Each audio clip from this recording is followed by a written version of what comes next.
Hello, I'm one of the guides here at Rosslyn Chapel. My name's Margaret, and as you can see, I'm standing on the outside of the chapel. In fact, I'm at the east end of the building. Now, I often suggest to visitors that they check out the carvings on the outside of the building because they are equally as interesting as the carvings that you can find on the inside. Now, the carving that is of particular interest to me here is this one. This is a carving of a fox dressed as a preacher preaching to a congregation of geese.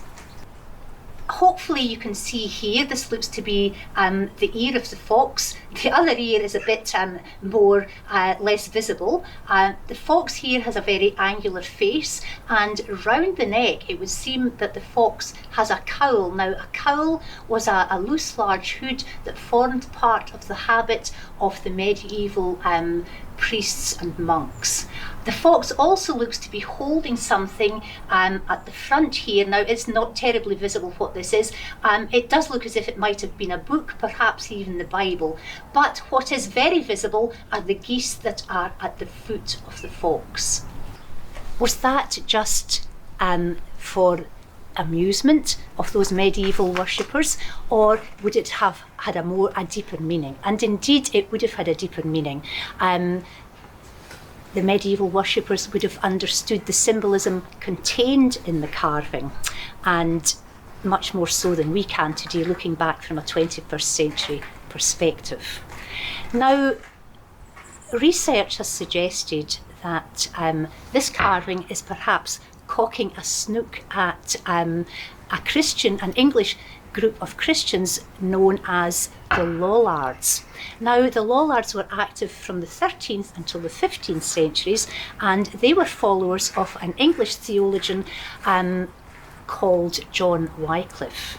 Now, John Wycliffe was an early proponent of reform for the Roman Catholic Church.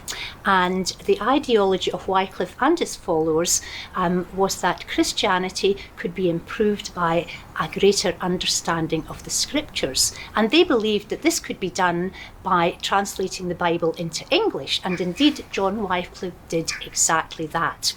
Now, the early meaning of the word Lollard was seen as a very derogatory term for people who had not received an academic education or who did not have an academic background. And by the mid-15th century, when indeed Rosslyn Chapel was being founded by a very wealthy and devout Roman Catholic family called the St. Clairs, the term Lollard had come to mean a heretic.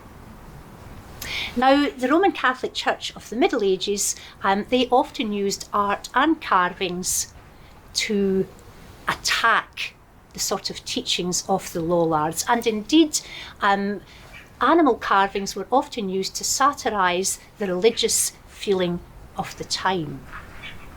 And the Lollards were often represented as foxes dressed as monks or priests preaching to a flock of geese.